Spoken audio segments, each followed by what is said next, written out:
ሁለቱንም ነው እባክህ አፈቀርኩ አዲስ ህይወት ጀምራለሁ እያልከ እንዴት እንደዚህ አይነት እርምጃ ውስጥ ትገባለህ? ይኸውልህ ሞገስ እኔ ምንም አላፈቀርኩም እኔ ምንም ተስፋ የሌለኝ ሰው ነኝ ግፋ ቢል ግን ወንድሜን ችግር ውስጥ የከተቱትን ሰዎች አስወግጄ አንድ ደህና ነገር እንኳን ሰርቼ ልሙት እባክህ መድብል የት እንዳለ ንገረኝ ሞገስ ቀድሜ ያልነገርኩህን አሁን የት እንዳለው ትጠይቀኛለህ ይኸውልህ ይልቅ የሚፈጠረው አይታወቅም እኔ አንድ ነገር በሆን እንኳን ምሳሌን አደራሽ ምሳሌ ማንም የላት መድብል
ወይ ማህሌት እኔ ሰው ማለት ነው ሰው ለገንዘብ ከራሱ በላይ ገንዘብን ይወዳል እንዴ ማህሌት ማንንም አላየው ወይኔ የሰዎችን ደስታ ለመንጠቅ ሰዎችን ህይወታቸውን ለማበላሸት ከመንገዳቸው ለማውጣት ትዳር ለማፍረስ ልጅ በቃ እኔ እንጃ ምን ብዬ ልንገራችሁ የተንኮል ጉድ የማይፋታ ታሬ ይበቃኛል ራሴን ልሁን ብላ ማትበስብ ሴትዮ ማህሌትን አሳይኝ ጋይስ እውነት በጣም የምትገርም ሴትዮ ነች እንግዲህ እንዳያችሁት በዛሬው ክፍል ከነ መድብል ጋር እንደዛ ሆና ተንቀላምዳ ከወጣች በኋላ 100 ሺዋን አስቀድማ ተቀብላ ሌላውን ደግሞ ስትመለስ እንትን ካለች ቃል ከገባች በኋላ ከነሱ ጋር እንግዲህ ቀጥታ ሄዳ ከዝና ጋር ሂዳ ክዳቸዋለች ማለት ነው ያው በነገራችን ላይ የዝና ገንዘቡ ይበልጣል ብላ ስላሰበች ነው ማለት ዝና ቤት ነው ሰጥሻለሁ ያላት ሾቱን እኮ ነው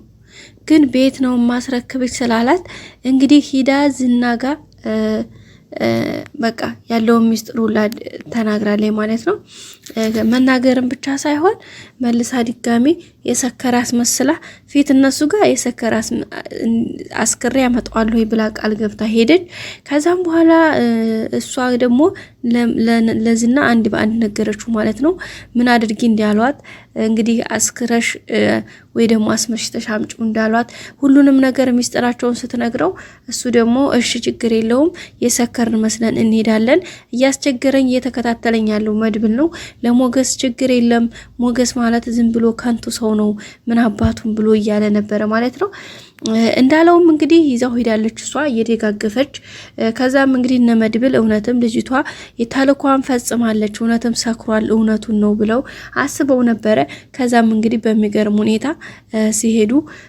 ድንገት ነው እንግዲህ መድብል የሰከረ መስሎት ራሱን ሬዲ ሳያረግ ማለት ሳያዘጋጅ ነበር የተጠጋው እንግዲህ እሱም ድንገት መቶት ወድቆ ነበር ከመታው በኋላ እንግዲህ መድብል አውቆ ዛው ትኝት ነበር ያለው ማለት በጣም እንደተጎዳ አይነት አስመስሎ ጸጥ ነው ያለው ማለት ነው ከዛም እንግዲህ ወዳው እንደጣለው ለጓደኞቹ ደውሎ ለዛ ማን ደንበሳ ማን ነው ለዛ ለዋናው እንግዲህ አብሮት ለሚሰራው ደውሎ ልጁን ወድቋል ጥየዋለሁኝና ያለው ነገር እንደዛ ነው ብሎ ሲነግራቸው ቆይ ለአንደኛ መቀበር አለበት ስለዚህ መኪና ይዘን መጣንልህ አብሽር አለበት ጠብቀን ብለው ያለበትን ቦታ ተናግሮ እየጠበቀ ነበር የሚገኙ ማለት ነው ዝና እንግዲህ ዝና ራው ላይ ቆሞ ከመድብል ላይ ማለት ነው እየተጎረረበት ነበር አየህ እኔ ዝና ነኝ አታቀኝምና እኔ ዝና ነኝ ሌላ ሰው አይደለሁም እያለ ነበር ሲዘትበት የነበረው እሱም ብቻ ሳይሆን ማለት ገና ምን አይተህ በስጋ ሳይሆን በነፍስህ ጭምር ገና ዋጋ ትከፍላለህ እያለች እየጮኸችበት ነበረ። እንግዲህ ያወሩትን ሳይጨርሱት ትዝ ባላለው መልኩ ዝናን እንግዲህ በእግሩ ልቡን ነው ያለው። ከዛም ቪዲዮ ነበር የተዘረረው እንግዲህ። ከዛም በኋላ ማህሌት ዝናን ሲመታው ማህሌት ለዝና ልታግዝ እንግዲህ ድንጋይ አንስታ ነበረ።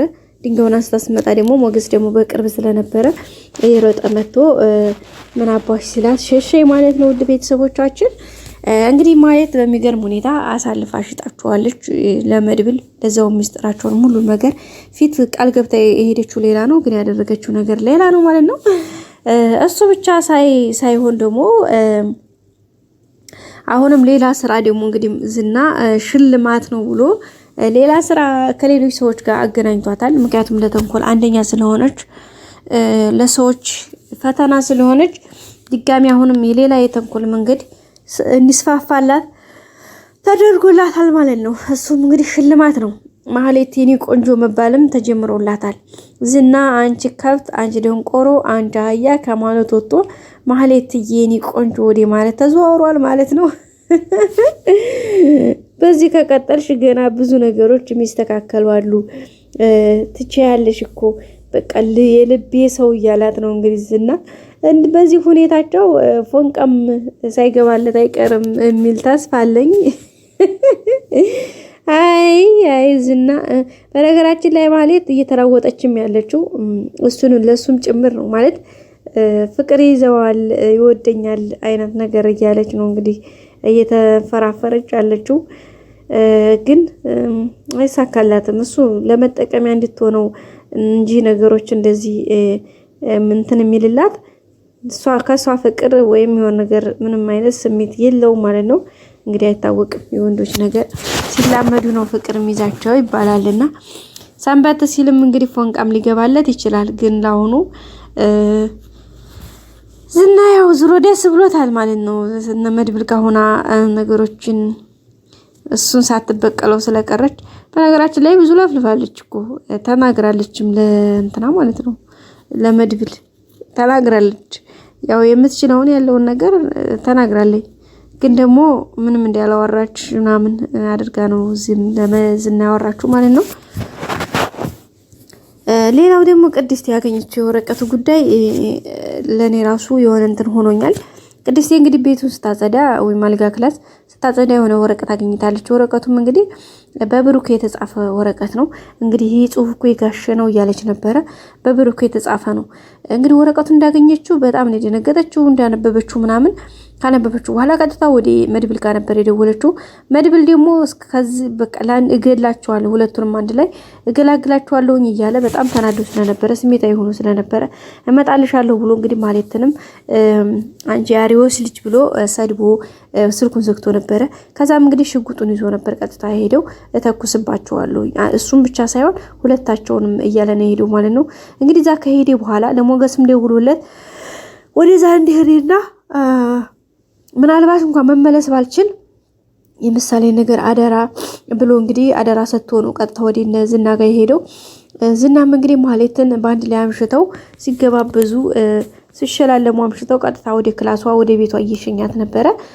ለዛም ነው እንግዲህ ተከትሎ ማህሌት በርጋ ዝና ማህሌት ወደ ቤት አስገብቷት መልሶ መኪና ሊገባ ሲል ነው የሄደበት መድብል ማለት ነው።